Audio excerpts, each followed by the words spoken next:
a quien aprovecho de agradecer profundamente por la confianza y por sumarse a este esfuerzo conjunto, ¿cierto?, de seguir promoviendo contenidos relevantes para la alta dirección y el desarrollo del país. Aprovecho también de agradecer especialmente a nuestro panelista, a nuestras panelistas y por supuesto por compartir, que son referentes en sus áreas, ¿cierto?, y por compartir su experiencia y sus conocimientos, y también a nuestra moderadora, que estoy segura que va a poder guiar esta conversación en forma muy enriquecedora. A continuación, vamos a iniciar. Dejo con ustedes a Ivana Rosa. Ivana será nuestra moderadora el día de hoy. Ella es abogada de la Pontificia Universidad Católica de Chile y es máster en Derecho Tributario. A continuación, vamos a iniciar. Dejo con ustedes a Ivana Rosa. Ivana será nuestra moderadora el día de hoy. Ella es abogada de la Pontificia Universidad Católica de Chile y es máster en Derecho Tributario. A continuación, vamos a iniciar. Dejo con ustedes a Ivana Rosa.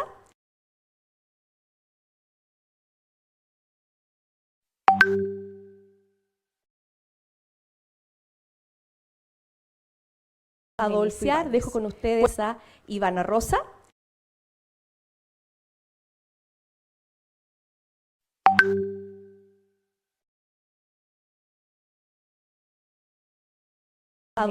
Dejo con ustedes a Ivana Rosa.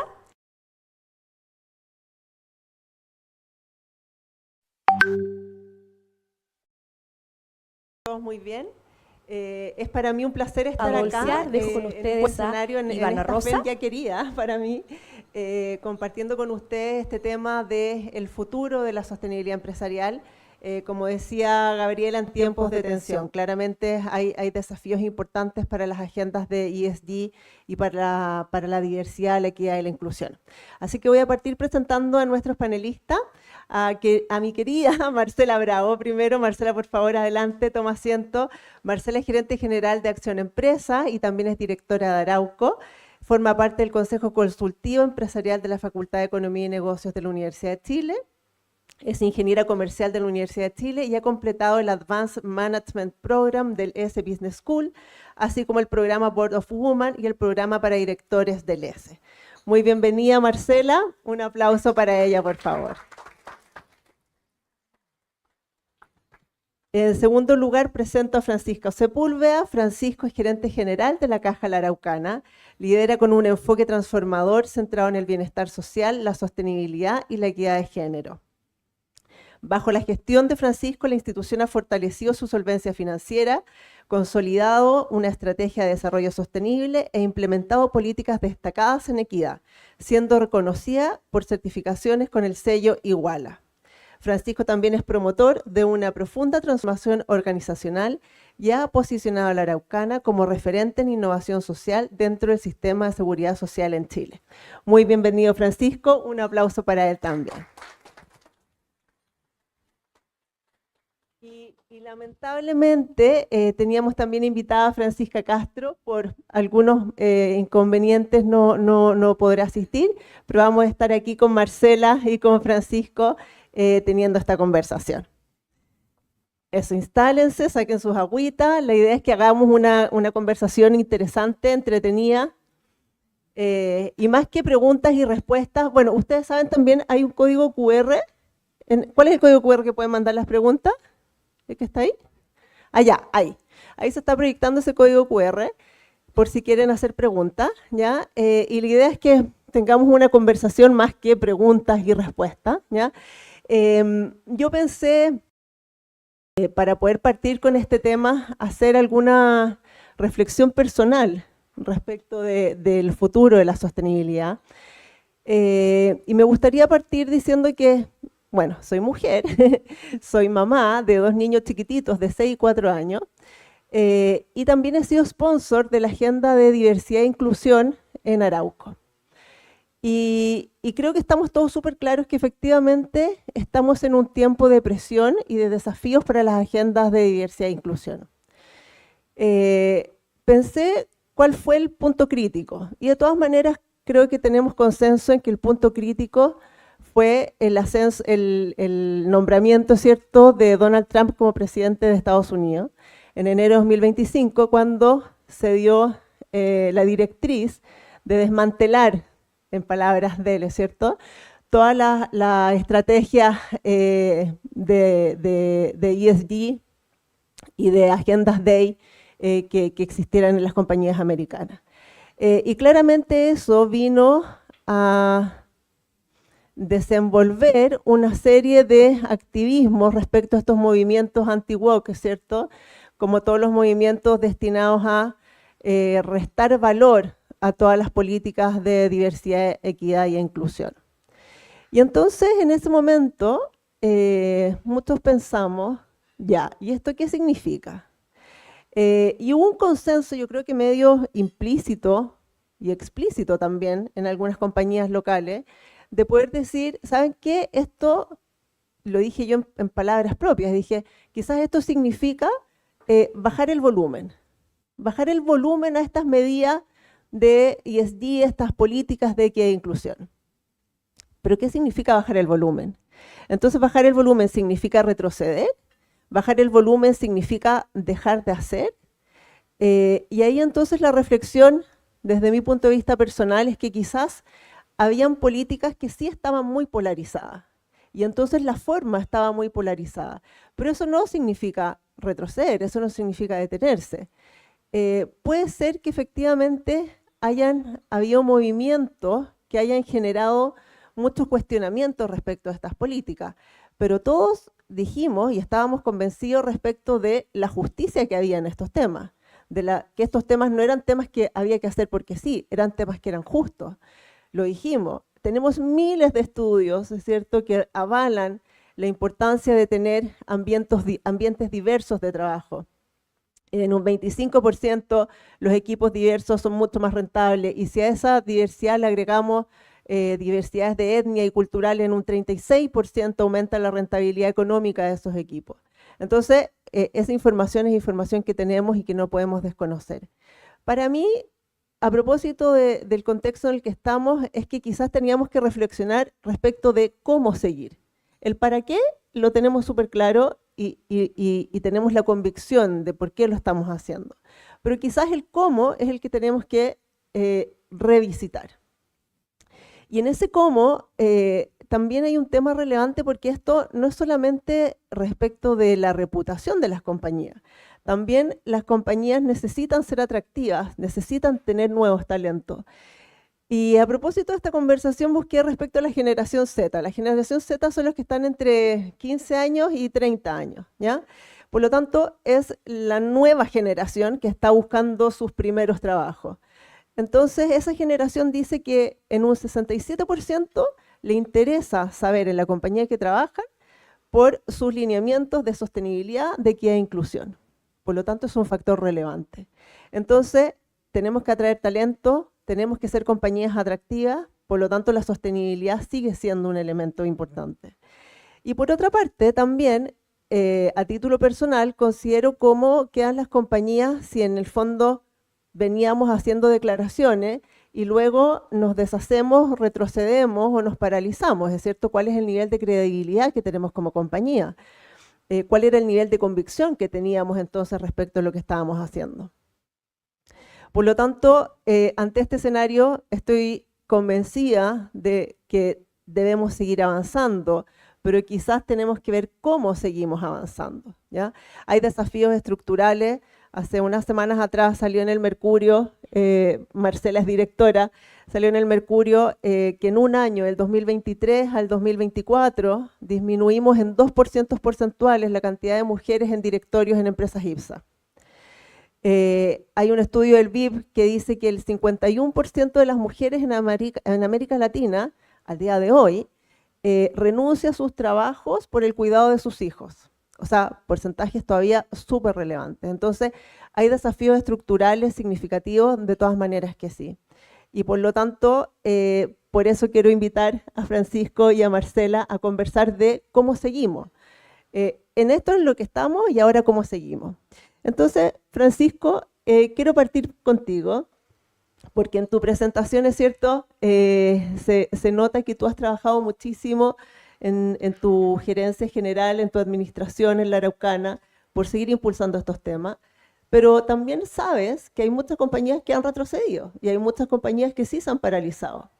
Entonces, en tu opinión, tú que propulsas y has sido proactivo en impulsar medidas de sostenibilidad en equidad de género, a propósito de qué crees que existe esa diferencia y por qué crees que estas políticas de sostenibilidad sí aumentan la rentabilidad económica de las compañías. Muchas gracias, Ivana. Muchas gracias a todos los presentes por acompañarnos hoy día en este diálogo. Gracias también a Alta Dirección de la FEM por organizar estos diálogos de futuro. Gracias también a Marcela por acompañarnos en el panel. Yo no estoy muy de acuerdo de que estemos todos de acuerdo del para qué.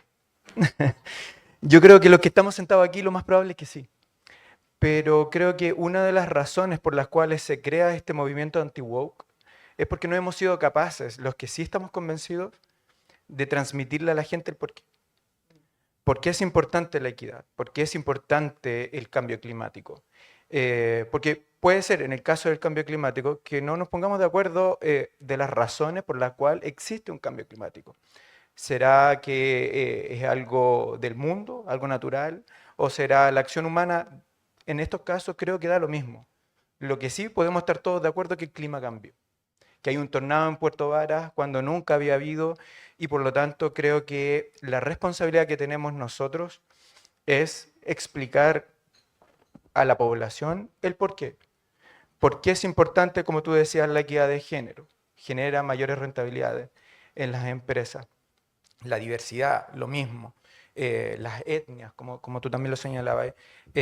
¿Por qué? Porque hay una visión distinta, pero creo que al haberse en el tiempo polarizado los temas de diversidad, equidad, inclusión y sostenibilidad, tiende a generar conflictos en cierta parte de la población. Y creo que una de las cosas iniciales que tenemos que hacer, y por qué parto desde ahí, es explicarle a la gente.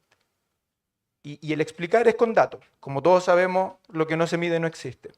Y en ese camino estamos en la caja. Cuando incorporamos nuevas políticas de diversidad, de equidad, de sostenibilidad, medimos.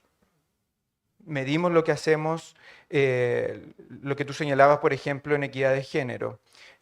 Nosotros participamos en Redactiva, que es una instancia muy interesante donde participan 2 empresas que vamos compartiendo nuestras políticas de diversidad, equidad e inclusión.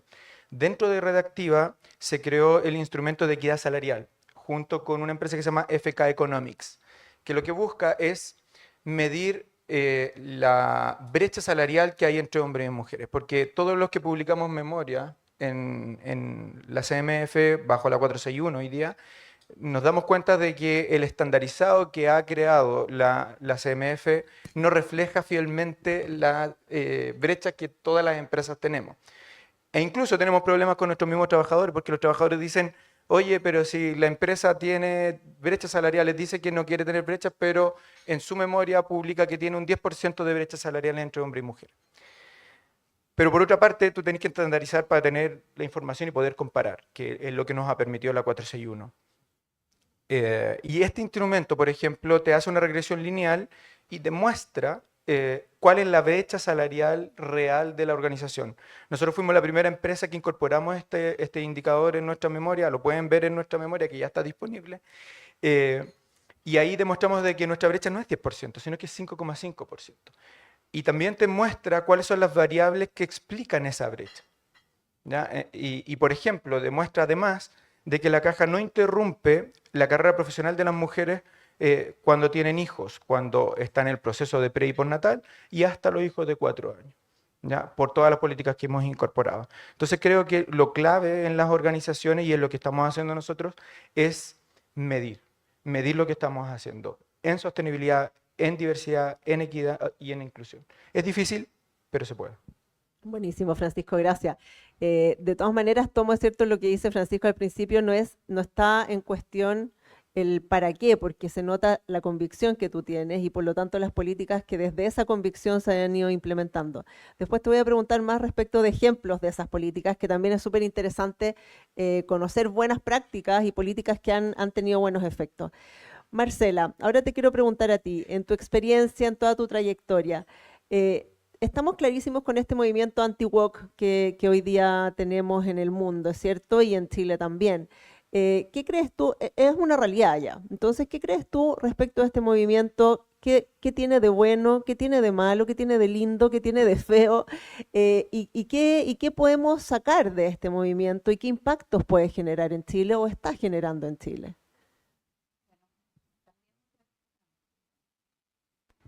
Gracias. Bueno, muy buenos días. Me encanta estar acá, me siento en mi casa, la FEN. Y muchas gracias y compartir también con ustedes esta conversación. Bien interesante todas las reflexiones. Además, la Ivana que está en Matea se estudió todas las cifras. Que sí, efectivamente, mira, yo creo que quiero referirme primero a cómo empezamos a trabajar ya hace muchos años en Acción Empresas, dándonos cuenta de que los temas inicialmente de responsabilidad social empresarial y luego sostenibilidad tenían todo que ver con el quehacer de la empresa. Cuando una empresa se forma y uno se hiciera una encuesta a todos esos empresarios, emprendedores, no lo hicieron porque tenían el fin de ganar plata. Por supuesto que querían hacerlo. Lo hicieron porque querían satisfacer una necesidad de la sociedad, generar el bien. Y yo creo que eso que se llama hoy día el propósito de la organización es fundamental volver y revisarlo permanentemente. Porque cuando una empresa se cuestiona ¿para qué existo? ¿Qué pasa si esta empresa no existiera? ¿Cuál sería el efecto en la sociedad? Ahí tienes una empresa que va a poder ser exitosa si se hace cargo de eso. Y por eso empezamos trabajando la necesidad de que yo mirara a todos mis grupos de interés. ¿A quiénes impacto con la labor que estoy haciendo? ¿Cómo incorporo esas miradas adentro de mi organización? Entonces, cuando yo me doy cuenta que la sociedad es muy diversa y yo me preocupo de tener esa diversidad en mi organización, yo estoy conectando con eso. Entonces, es evidente que tiene un sentido no solo de ético, que lo tiene profundamente, también tiene un sentido económico. Yo voy a poder diseñar mejor mis productos y servicios porque entiendo al otro, porque soy o estoy en eso. Yo voy a poder generar mejor bienestar a mis trabajadores cuando ellos están contentos de trabajar, cuando me preocupo por ellos. Voy a tener mejor una red de proveedores que realmente trabajemos juntos, innovemos, etcétera, se sientan parte de esa cadena de valor porque los considero, les pago a tiempo, etcétera. Voy a preocuparme del medio ambiente porque sé que ese impacto que estoy generando me va a repercutir mal si no lo hago correctamente. Me voy a adaptar a los cambios climáticos porque, como bien decía, son evidentes.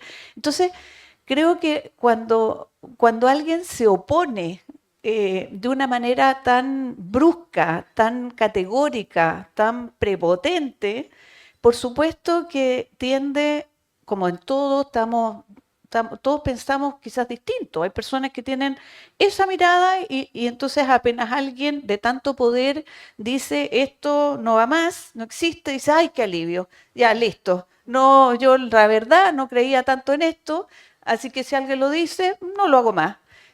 O trato de disminuirlo.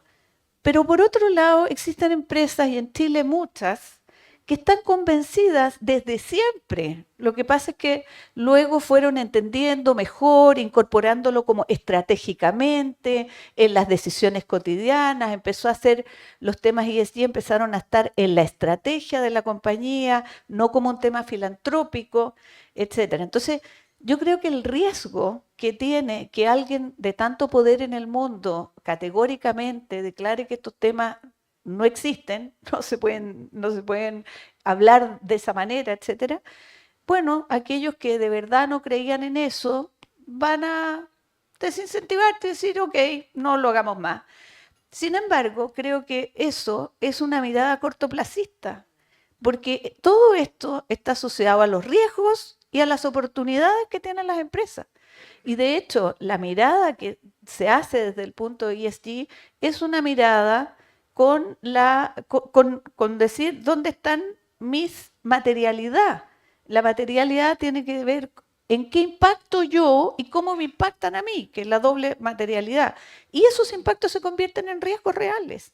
Entonces, cuando yo estoy convencida de que esos riesgos y oportunidades, porque siempre lo recalco, muchas oportunidades también, y las incorporo en la estrategia de la organización, tengo una ventaja competitiva. Tú bien decías, un inversionista hoy día, por mucho que a lo mejor la carta de BlackRock ya no fue tan categórica con algunas palabras, siguen evaluando esos riesgos. Los inversionistas siguen pidiendo qué estás haciendo para el cambio climático, cómo te va a impactar en la contabilidad, qué estás haciendo con la diversidad. O sea, son temas que hoy día preguntan. ¿Por qué? Porque significan un riesgo mayor a aquellos que no estén trabajando en eso. Entonces, creo que el riesgo es ese, ralentizar algo que necesitábamos acelerar. Las transformaciones hoy día sabemos que tienen que ser mucho más rápidas de lo que fueron en el pasado. Y esas transformaciones, por lo tanto, tienen que ser de todos. Entonces, cuando una parte de la población se resta, la carga es mucho mayor para aquellos que se suman. Pero siento que eso tiene la enorme ventaja de poner a la empresa en una ventaja competitiva importante. Si hoy día miramos las empresas líderes en el mundo, están considerando todos estos temas. Les va bien, como bien decías tú, los estudios dicen que aquel que es capaz de incorporar la diversidad tiene mejores resultados. Y finalmente, específicamente lo que es diversidad e inclusión, también en Acción Empresa empezamos a trabajar el 2010 en estos temas, porque nos dimos cuenta de que toda la inclusión es necesaria y la de la mujer especialmente cuando constituye más del 50% de la población. Estás dejando fuera del mercado laboral un montón de mujeres que podrían aportar muchísimo al PIB, pero además le darían una independencia económica que es fundamental. Entonces, creo que hay un desafío grande entre los que creemos en esto de demostrar el porqué. Porque si bien es cierto, en lo que es temas relacionados a lo ambiental, creo que hay una mirada mucho más práctica, más pragmática, con mucho indicador de medición de huella de carbono, de mitigación, etcétera, con metas como Chile, por ejemplo, que tenemos un marco de cambio climático al 2050, queremos ser carbono neutrales, tú te sumas una hoja de ruta, etcétera.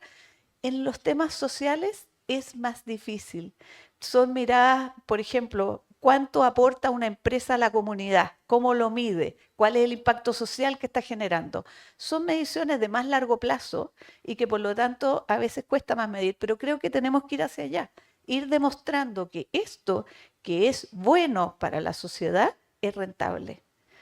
Hay estudios que lo demuestran, pero creo que ahí tenemos que seguir haciendo lo que las empresas son muy pragmáticas. Sí, súper buen punto, Marcela, gracias. Y tiene mucho que ver con lo que tú dices, claro, de tener una mirada de largo plazo y de medir, porque efectivamente, como decía Francisco también, es cierto, lo que no está medido es difícil valorarlo de manera concreta y práctica. Francisco, yo leí varias de tus entrevistas y tú hablas en alguna de ellas de un concepto que no sé si acá nuestros invitados lo habrán escuchado, que es la sostenibilidad regenerativa. Cuéntanos, ¿qué es la sostenibilidad regenerativa? ¿Cómo lo has ido implementando en la Araucana? ¿Y cuáles son estas políticas quizás más destacadas en materia de equidad, diversidad e inclusión, en temas de maternidad, de ascensos en carreras para las mujeres, considerando un poco también lo que decía Marcela, que son indicadores que son más difíciles de cuantificar? Bueno, para mí y bueno, y lo que nosotros estamos trabajando, la sostenibilidad regenerativa es tal cual lo que dijo Marcela. Es empezar a medir el impacto social que todas las empresas generan en la población, en lo social. Porque como tú bien señalas, en lo medioambiental estamos bastante avanzados en la medición, pero en lo social no mucho. En el caso de la caja, por ejemplo, es mucho más natural. Las cajas de compensación generamos impacto social en la sociedad y somos la primera organización que ha logrado medir ese impacto. Nosotros hoy día medimos la inversión social que nosotros hacemos en la población, el impacto social económico que genera esa inversión social en los bolsillos de las personas a las que impactamos. Nosotros actualmente impactamos al 18% de la población chilena.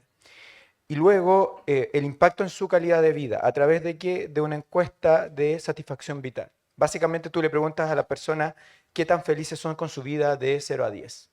¿Ya? Y luego de eso entras en los ámbitos del bienestar social. ¿Qué tan satisfecho estás con tu salud, con tu educación, con tu hogar, con la participación social que tú tienes en tu entorno? Y luego puedes comparar, por ejemplo, en nuestro caso, aquellos que utilizaron a la Araucana y aquellos que no.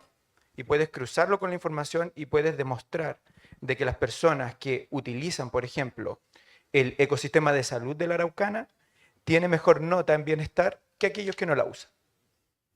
Y luego también puedes medir, en nuestro caso nosotros tenemos la información de las rentas de las personas, entonces de toda esa población afiliada a la caja, y podemos medir el Gini, por ejemplo. Hoy día estamos midiendo el Gini, los invito a leer nuestra memoria, ahí está la información de nuestros afiliados. O sea, yo mido el Gini de nuestros afiliados antes de los beneficios que yo entrego, antes de las transferencias en nuestro caso, de las transferencias que hacemos de beneficios y después de los beneficios. Entonces, yo estoy siendo consecuente con la visión que estoy expresando. Mi visión es que al año 2030 nosotros seamos la mejor caja de compensación de Chile, mejorando el bienestar de las personas y disminuyendo las desigualdades. Por lo tanto, yo mido aquello que hago para lograr esa visión. Eso para nosotros es sostenibilidad regenerativa. Es no solo entregar el servicio que tú has creado para mejorar el bienestar de las personas, sino también aportar para que esa persona esté mejor. Déjame agregar ahí, lo que pasa es que dale, la Marcela. regeneración, como bien Sí. dices, en general uno dice, tiene que mitigar el impacto. Claro. O sea, cero, suma cero. Claro, Regenerar es suma más Suma más. de cero. claro. O sea, yo hago algo que tiene un impacto, que mejora y esto es cíclico. Y en ese mismo sentido, Marcela, ¿cómo en el fondo, en este concepto regenerativo, ¿cierto? De sumar más, ¿cómo las compañías pueden ir sumando más? Ustedes en Acción Empresas tienen una cantidad gigante de socios, ¿es cierto?, de diversas industrias. Hay industrias que van un poquito más despacio, otras que van tomando la delantera, pero en definitiva, ¿cómo las compañías pueden ir metiéndose en esta carrera de querer sumar más, ¿es cierto? También considerando todas las exigencias de reportabilidad que existen en esta materia, que no son pocas, ¿es cierto? Para las compañías grandes quizás es mucho más fácil de cumplir, pero para las medianas o las más pequeñas se hace un poquito más cuesta arriba. Entonces, ¿cómo se logra ahí el equilibrio entre estar reportando lo que corresponde, lo que se debe, pero también estar en esta senda de poder aportar un poco más? Sí, Es difícil. hablemos de los reportes. Voy a partir con los reportes. Lo que pasa es que efectivamente hace varios años las empresas empezaron a hacer inicialmente sus reportes de sostenibilidad, que hacían una memoria por un lado Y le ponían y un por capítulo. un capítulo, después separaron y hicieron un reporte de sostenibilidad y hoy día hay una memoria integrada que integra ambos aspectos porque finalmente yo creo que tiene la lógica de entender que todo esto no es separado. Cuando nosotros separamos los temas ambientales, sociales, económicos, lo hacemos como por una manera más bien, yo creo, educativa. Pero obviamente que todo está linkeado, uno afecta el otro y por lo tanto es interesante ver cómo las estrategias se sobreponen y finalmente cómo esa estrategia que estás llevando a cabo está teniendo resultados en tus resultados económicos. Entonces, el tema de la reportabilidad ha ido increciendo porque algo que comenzó como una manera voluntaria de contar lo que las empresas hacían y además una manera marquetera de contarlo, porque cuando yo estoy diciendo lo que hice el año pasado, quiero salir en la foto espectacular. Por lo tanto, no quiero poner nada malo y lo que no hice y dije que iba a hacer, no importa, a lo mejor nadie se acuerda. Eso fue inicialmente. Entonces yo creo que eso fue evolucionando, además que a veces, bueno, todavía unas cosas así que atroz, ¿quién se las puede leer? Y yo creo que eso fue evolucionando a mostrar la estrategia que la empresa está llevando a cabo, con qué acciones, a qué se ha comprometido, cuáles son sus metas y cómo las está logrando como un periodo de transición, no como una foto del año pasado, porque no tiene sentido mandarle a todo el mundo una foto del año pasado, menos ahora, donde esto cambia permanentemente. Entonces, creo que eso, la CMF en este caso lo ha tomado y lo ha ido convirtiendo y estudiando cuáles son estos reportes o estos indicadores a nivel internacional y cómo voy homologando la capacidad de los inversionistas de mirar distintas empresas y poder comparar. Eso comenzó con el GRI, que fue el Global Report Initiative, que decía, oiga, usted reporte esto y ponga aquí la notita de dónde lo puedo encontrar en su memoria. Eso ayudó mucho a poder, porque si no, cada quien lo escribía como se le da la gana. Ahora, esas exigencias que son cada vez mayores, porque efectivamente nos hemos puesto ahora la 519 con la S1, la S2, nos va exigiendo cada vez más reportar aspectos que a veces son más complicados para la empresa. Ahora, ¿cuál es la clave, creo yo? Esto no puede ser el trabajo de un área de 5 meses para reportar. Esto tiene que ser indicadores que sean valiosos para la organización, que estén instalados en cada área como su KPI y por lo tanto yo le haga seguimiento permanente. Por lo tanto, si yo hoy día le digo cómo le va, me puede sacar lo tiene, porque lo lleva permanentemente. Entonces, el desafío es que eso que yo tengo que reportar sea lo que yo tengo para gestionar en mi compañía. Y creo que si bien es cierto lo que está puesto desde la CMF es la visión más bien del inversionista, creo que el desafío, además de llevar y reportar todos esos indicadores, tiene que ver con cómo a través de eso converso con mis públicos de interés. Porque lo que hay que hacer, como hablamos antes, es la materialidad. Para yo definir la materialidad, es decir, los impactos, tengo que ver con mis grupos de interés un diálogo. ¿Cuál es mi materialidad? Y luego la utilizo para darle cuenta a ese grupo de interés o generar un diálogo permanente. Cuando yo tomo eso como un ongoing, que siempre estoy haciendo como una cosa permanente, creo que se hace mucho más útil y como de verdad una manera de gestionar mi organización. Ahora, ¿cómo lo traspaso a las organizaciones más pequeñas? Porque hoy día también las compañías grandes tienen la obligación de toda su cadena de valor. Por lo tanto, lo que un proveedor hace le impacta a la compañía. Entonces, yo creo que ahí obviamente está el desafío, por un lado, de las empresas que lo puedan hacer con su red de proveedores, capacitar. Creo que es fundamental y muchas de ellas lo están haciendo, están capacitando a esos proveedores, facilitando plataformas, por ejemplo, en las cuales puedan poner o acceder a información. Mi sueño es que tengamos una sola plataforma en Chile donde el proveedor suba la información ahí y punto. Y no cada empresa le pida algo distinto, que eso es terrible. Así que ojalá lo logremos, que el proveedor suba y el que quiera la información la saque. Pero yo creo que el desafío está en eso, en hacer cosas que sean razonables para las pymes también. Yo creo que hay que definir para una pyme cuáles debían ser los indicadores que le den sostenibilidad, si eso es lo que se busca. Pero creo que esto es una cadena. La empresa grande tiene mucho que informar. Ojalá que toda esta información sea para gestionar su compañía y no solo para reportar, sino que toda esa información sea valiosa y yo me comprometa a gestionar eso en el tiempo, con distintos planes de acción y lo vaya midiendo permanentemente. Y eso, como lo comparto con mis proveedores y me permite además en distintos formatos tener conversaciones con mis grupos de interés. Porque obviamente una comunidad no le va a pasar el mamotreto. Yo tengo que tomar qué le interesa a la comunidad y generar un diálogo, tener una conversación, tener un librito, un folletito sencillo. Es decir, adaptar mis distintos formatos, digital, no digital, presencial, etcétera, dependiendo con quién me quiero comunicar. Pero es una herramienta muy valiosa en la medida de que así lo sintamos. Qué importante eso, Marcela, porque mientras tú lo decías, siento que todos estos reportes son herramientas muy valiosas en la medida que los sintamos, como dices tú, pero en la medida que también tengan vida, ¿cierto? Porque si no, al final se transforman en unos mamotretos, como decías tú, de información que no se traspasan a la organización. Y en ese sentido, Francisco, tú te has declarado un hombre con convicción en estos temas. Cuéntanos un poquito de estas medidas que a mí me interesaba que pudieras comentarle acá a los asistentes respecto de las políticas más innovadoras que han implementado ustedes en la Araucana en materias de equidad, diversidad e inclusión. Yo partiría con lo que generó este cambio en la caja.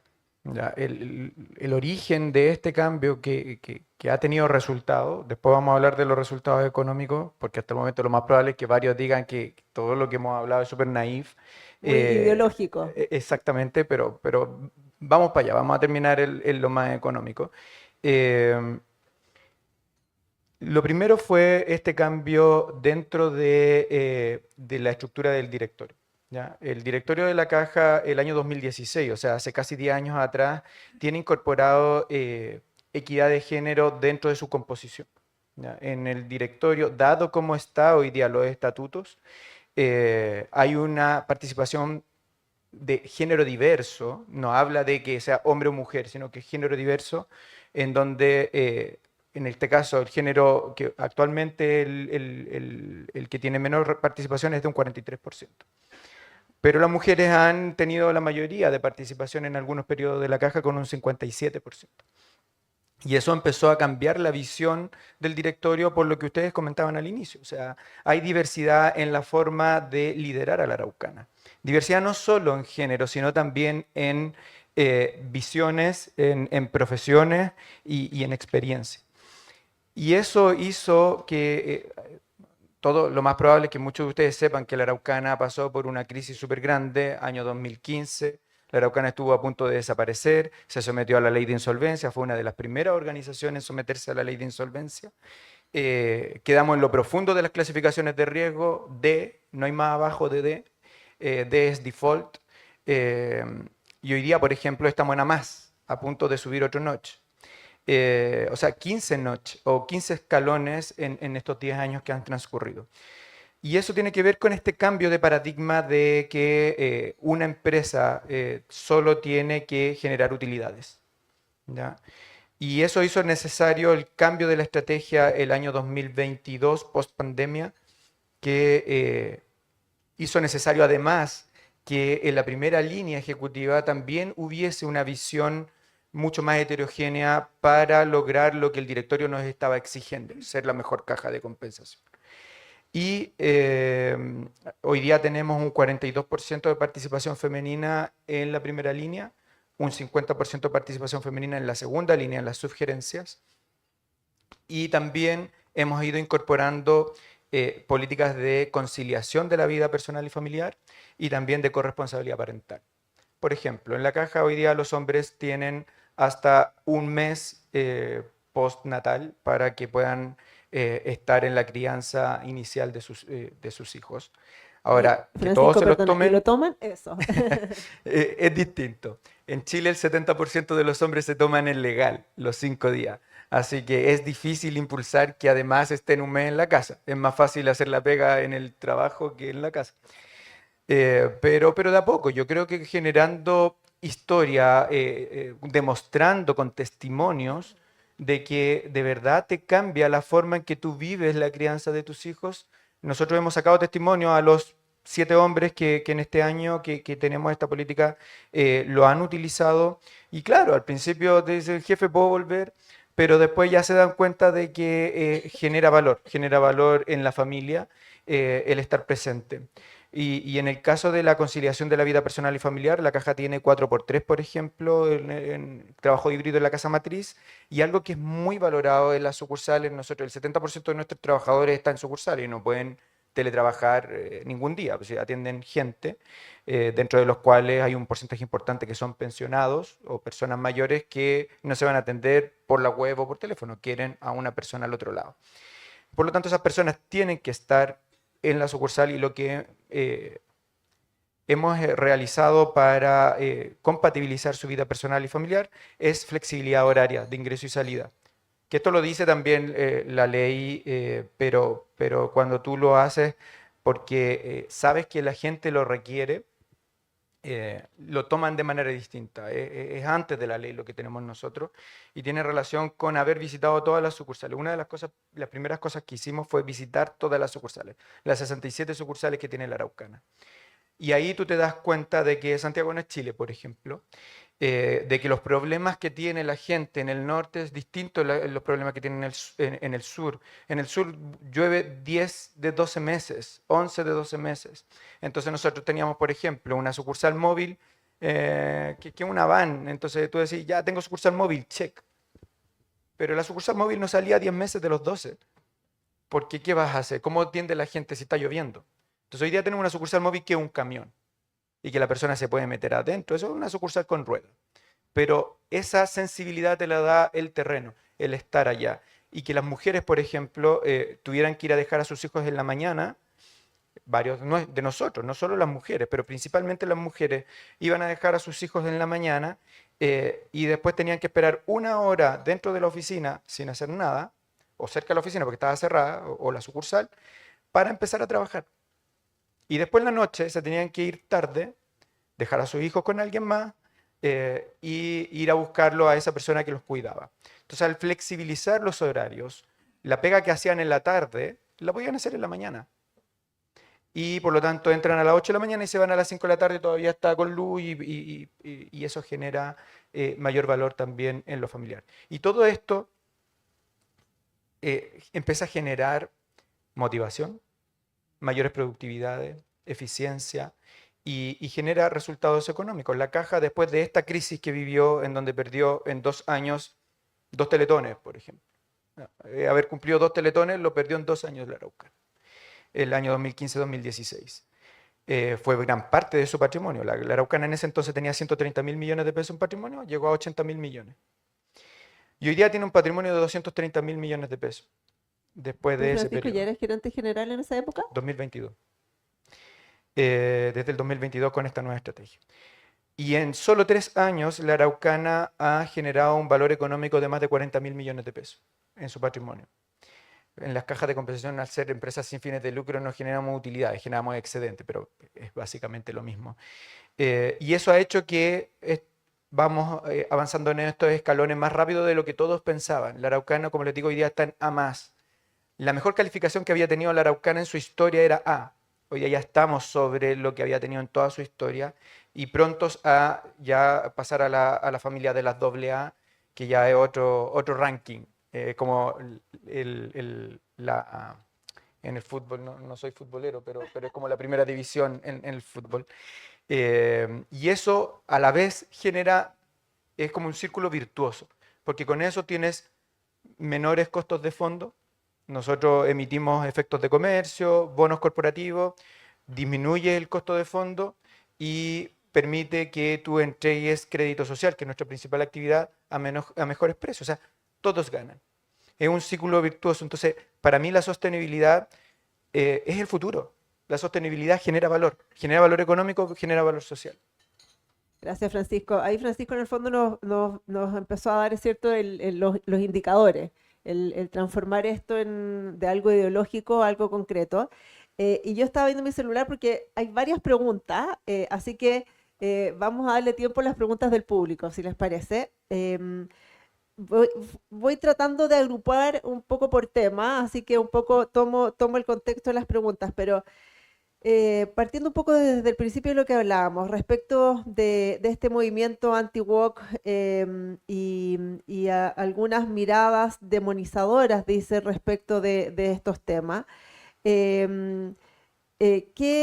O sea, si entendemos o no entendemos que se va a poder corregir este rumbo de los temas ESG, me dicen en español ASG, que es correcto, pero siempre nos nombramos como ESG, ¿es cierto?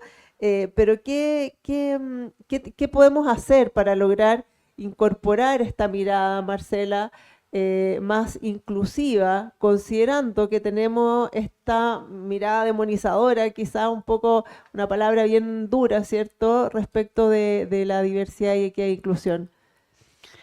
Mira, yo creo que cuando los tiempos son difíciles, como hoy, económicamente, efectivamente se junta esta demonización con problemas económicos. Y por lo tanto es fácil a veces desistir. Todos sabemos lo difícil que es cambiar. Sí, es mucho más fácil seguir haciendo lo que estábamos haciendo. Y hoy día necesitamos transformaciones importantes. Pero las crisis son la oportunidad para hacer transformaciones. Si tú no tienes a nadie atacándote, por decir así, puede ser que tú sigas lentamente. Cuando alguien te ataca, estás en crisis. Los que creemos realmente en esto, tenemos la oportunidad de levantar la voz, de mostrar, y me encanta tu ejemplo, porque efectivamente demuestra cómo una compañía que cambia la visión completamente de su estrategia tiene resultados económicos espectaculares. Entonces, yo creo que lo que hay que hacer es no desistir. De hecho, cuando uno ve el caso, por ejemplo, de Walmart, si bien es cierto, redujo sus áreas dedicadas a esto, no eliminó la diversidad como en su esencia, digamos. Le cambió las palabras, le puso como que va hoy día a ser un lugar o un espacio para todos, inclusivo. Efectivamente, puede ser que algunos se sintieran excluidos, dada a lo mejor un tema tan fuerte hacia algunos sectores o algunos grupos más bien. Pero eso no quiere decir que no valore la diversidad. Entonces, yo creo que aquellas empresas que realmente lo han implementado, lo han medido y tienen una convicción de que estos temas son relevantes para el resultado de la organización, lo van a seguir haciendo. El que no pueda, porque tiene una relación muy importante y le tiene que cambiar el nombre, le cambiará el nombre. Pero lo esencial yo creo que no va a estar. Y yo creo que es una oportunidad para seguir midiendo, mostrando lo que eso significa. Ahora, en lo social, sabemos que, me encanta la frase que dice que no puede haber empresas exitosas en sociedades fracasadas. Si la empresa es para darle servicios a la sociedad, si a la sociedad no le va bien, a la empresa no le va a ir bien. Por lo tanto, si yo no me preocupo de que esa sociedad, incluyendo a todos los que están excluidos, no esté mejor, lo único que logro es cada vez más polarización, cada vez más descontento, cada vez más desigualdad. La desigualdad no es buena. Entonces, ¿qué tenemos que hacer? Tenemos como empresa que ver dónde nosotros podemos agregar valor para la sociedad que se reditúe en ese resultado. Entonces, creo que es una oportunidad.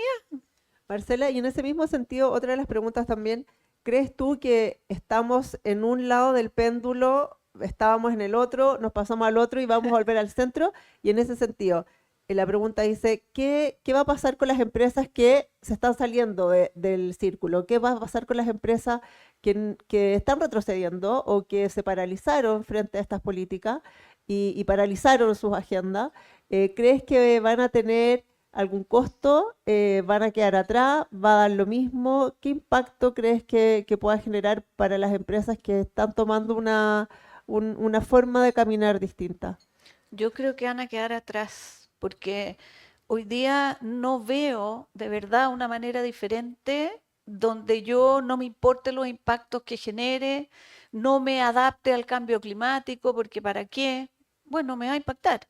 No mitigue, porque ¿para qué voy a gastar plata? Las empresas al final, las personas que somos todos nosotros, tenemos el poder de decisión de con cuáles empresas, a quiénes les queremos comprar. Las personas, la gente joven, los talentos, quieren estar en empresas que sí, estos temas sean temas relevantes. Entonces, a la larga, yo creo que es una mirada súper cortoplacista. A la larga se van a tener que preocupar del tema. O sea, no veo posible de que una empresa que hoy día no quiera, se salga de todos estos temas, sea una empresa exitosa en un futuro ni siquiera tan lejano, fíjate. Totalmente de acuerdo, Marcela, gracias. Francisco, nos están pidiendo números. Nos están pidiendo números. Entonces, nos están pidiendo números, nos están pidiendo benchmarks. Entonces, a ver, primero, desde lo más ideológico, pero también basado en números. ¿Cómo hacemos para que estas políticas que tú has descrito, ¿cierto?, que generan impacto, cómo medimos ese impacto? Un poco ya lo dijiste al principio, cómo ustedes han ido midiendo los impactos. pero ¿cómo, por ejemplo, se miden las diferencias en la rotación de productividad, el promedio de la industria? ¿Cómo se puede medir las políticas frente a directores escépticos, que probablemente te debe haber tocado también en tu experiencia? Algunos benchmarks en la industria, por ejemplo, en temas de rentabilidad de estas iniciativas, cuáles son las mejores iniciativas para implementar versus hacerlos, no hacerlos, las rentabilidades versus los riesgos. En el fondo, todo lo que implica tener todas estas políticas respecto de qué rentabilidad generan y cómo medirlas.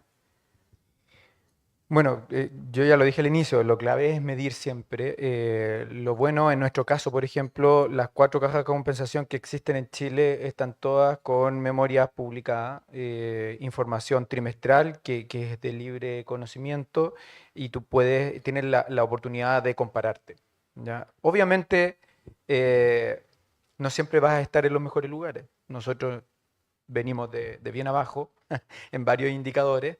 Y hoy día hemos ido avanzando. Nosotros vamos incorporando mediciones netamente económicas, eficiencia, porque también los inversionistas te lo exigen, pero también hoy día los inversionistas te exigen medición de impacto. Por ejemplo, cosas que quizás hoy día para nosotros, que lo hemos incorporado, suenan bastante sencillas. Lo que nos decían las multilaterales, que son instituciones que nos financian hoy día, nadie las medía. ¿Para qué quiere la persona el crédito? Nadie sabe para qué quiere su deudor el crédito. Un deudor social. ¿Para qué lo pidió? Lo pidió para comprarse una tele, lo pidió para remodelar la casa, lo pidió para salud, lo pidió para educación. Hoy día nosotros tenemos toda esa información y puedo entregarle al inversionista, al acreedor, información de dónde están sus lucas. Personas que pidieron el crédito. El 18% de las personas que nos piden crédito a nosotros es para salud. Y es una locura. Tú decís, oye, se están endeudando para abordar una operación de su mamá.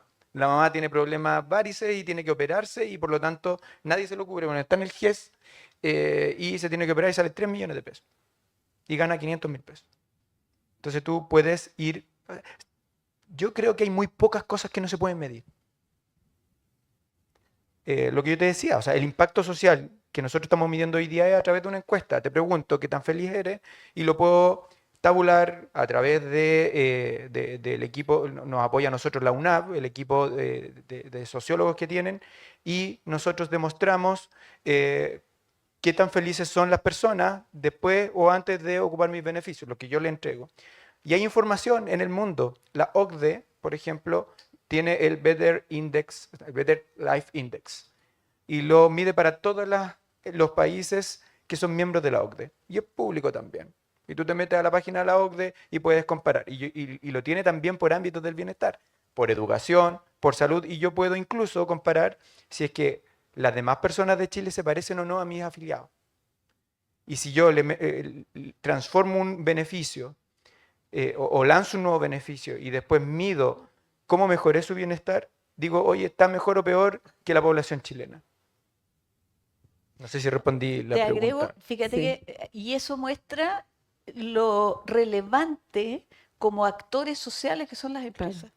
O sea, hoy día, de hecho, varias encuestas dicen que las personas esperan de las empresas que les entreguen un valor mucho más allá del servicio o producto que entregan. Esperan de las empresas que jueguen un rol social relevante, que jueguen un rol, que tengan un impacto positivo en el medio ambiente. Entonces, la empresa mirado como un actor que moviliza en muchos, bueno, hoy día sabemos que las empresas son más grandes que muchos de los estados del mundo. Por lo tanto, entenderte como empresa en ese rol, yo creo que hay un nivel de conciencia a nivel de los liderazgos, que es lo que hace que una compañía se sensibilice y empiece a mirar esos impactos y las decisiones que finalmente se toman en lo cotidiano, porque además siempre cuando converso con empresas digo, oye, pero independiente en el nivel de la organización que tú estés, tus decisiones impactan todos los días a alguien. Si tú estás consciente de eso, obviamente vas a generar un valor más allá de lo que hace alguien que piensa que no tiene ningún valor porque lleva la contabilidad, por ejemplo. Dice, pero si tú en eso puedes generar un valor, ¿para qué decir las personas que atienden en público? Le pueden hacer la vida a la otra persona. Entonces, yo creo que es importante en esta conversación que estamos teniendo es qué tipo de liderazgo son los que tenemos que tener. ¿Hacia dónde deben ir? ¿Cuál es el líder ese transformador? Ese que está conectado, pero conectado realmente, no con el informe que le llega después de no sé cuántas, él viviendo en terreno.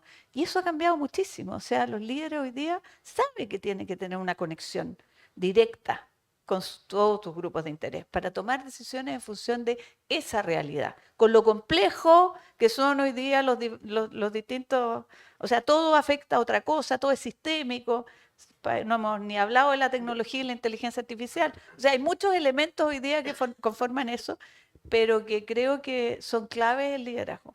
Déjame agregarte Sí, sí. algo que creo que también es importante, es respecto a ese director escéptico. Yo creo que es súper Sí. necesario. Yo creo que es súper necesario tener dentro de la mesa directiva directores escépticos, porque cuando tú avanzas en impacto social, en medio ambiente, es algo emocionante, es algo que trasciende, que le da valor a lo que tú haces, más allá de lo económico. Y de repente alguien te tiene que traer también a que la empresa también tiene que ganar plata. Entonces, ese director escéptico no se trata de vamos todo ahora para DEI y sostenibilidad. También necesitas equilibrios en el directorio, en la organización. Entonces, ese director escéptico que no quiere decir que esté en contra de lo social, sino que te dice, oye, ojo, lo económico también es importante.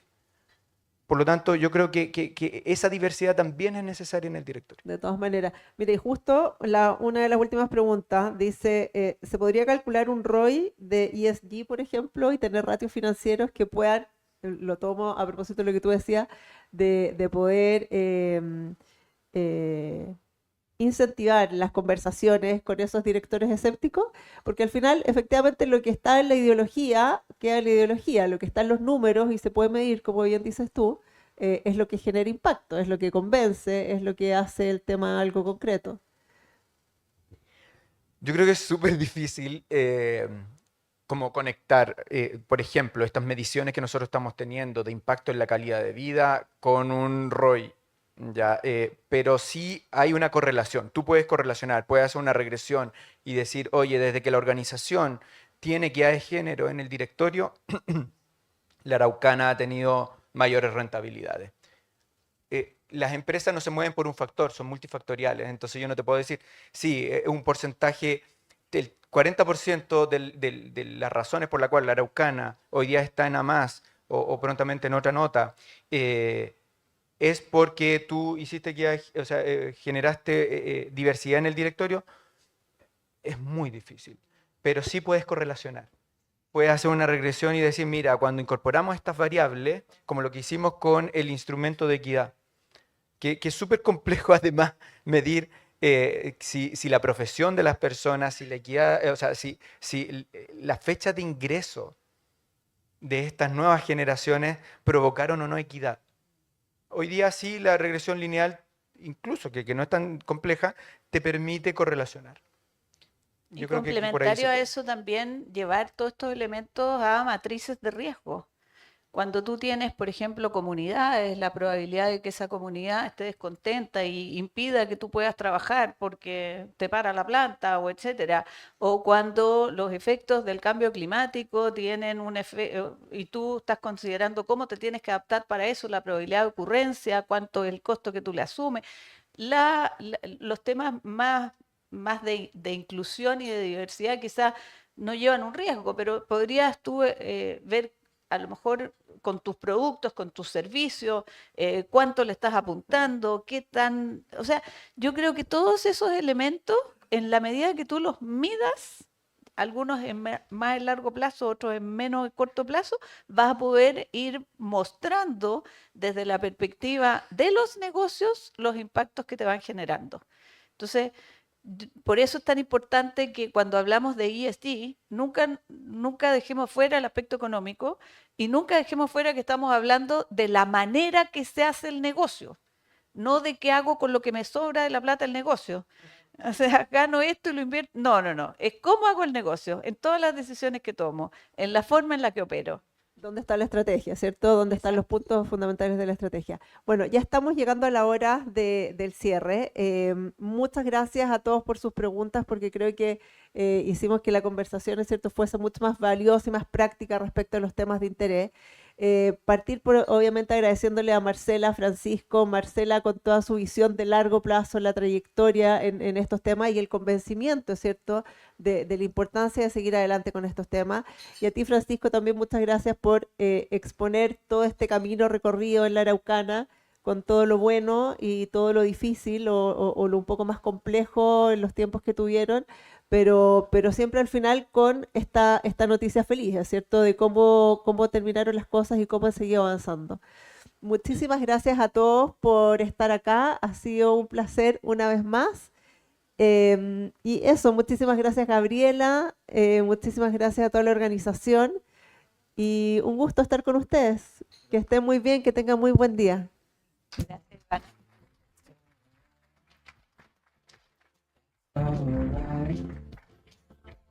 It's alright, no